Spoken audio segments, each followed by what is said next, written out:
badhaafama kaan immoo dorgomee gaatama ulaagaa hundaa guutaniiru dandeettiin filaatamaniiru garuu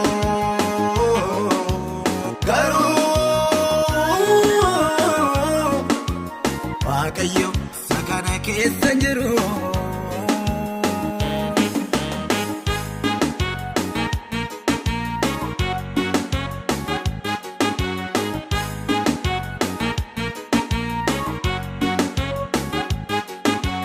Dandeettii bakkaani seenamu qoomoodhaaf bifaan hin eedamu tiiroomaan iddoo waliin laatu gooftaan harka fuudhaan fuudhatu namni gooftaa kaakuu nyaata inni ndoom nama gadin ta'u inni ndoom nama gadin ta'u inni kaan dursee badhaafama kaan immoo dorgomee gaatama ulaagaa hundaa guutaniiru dandeettiin filaatamaniiru garuu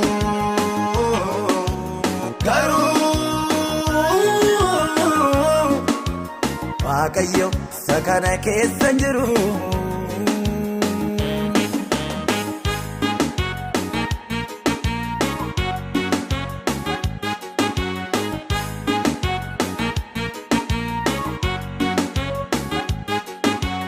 Baadana amangaaruu maakisa burkituun jalloota mirgisa saafartuun kan saanii bubbisa korojoon garuu inni misa gooftaan beeka nuufaa geeka jalqabarraa dhumatu jibsaa garaa jalqabarraa dhumatu jibsaam garaa inni kaan dursee badhaafama kaan immoo dorgomee gaatama ulaagaa hundaa guutaniiru dandeettiin filaatamaniiru garuu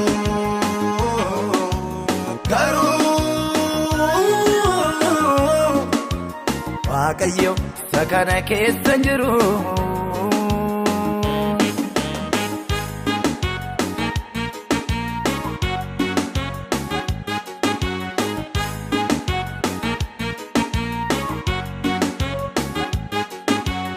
Akka saaniitiif iddoon qabdu dhumarratti illee yaadatamnu kan barbaachisu nuti manni hiireen argatan nuun jedhanii murtoo dhiigee yeroo eegee karaa banee nuufis iddoo nuuf kenne karaa banee nuufis iddoo nuuf kenne inni kaan dursee badhaafama kaan immoo dorgomee gaatama ulaagaa hundaa guutaniiru dandeettiin filaatamaniiru garuu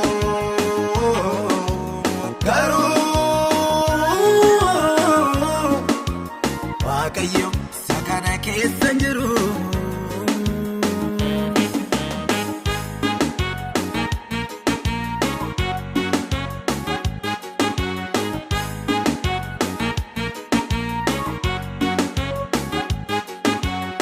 Eenyu beeka gooftaa yaadasaa warra gaataman lafaa kaasaa ulaagaan hin seensisuu dorgee warra jedhaman yeroo eege tuutuun galma nuuf laatama kan nu lolu nu godhata dookolu kan nu lolu nu godhata dookolu inni kaan dursee badhaafama kaan immoo dorgomee gaatama ulaagaa hundaa guutaniiru dandeettiin filaatamaniiru garuu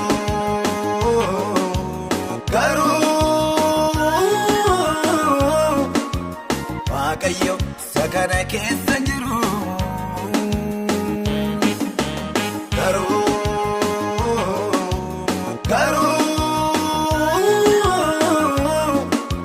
Waaqayyo sakana keessa jiru.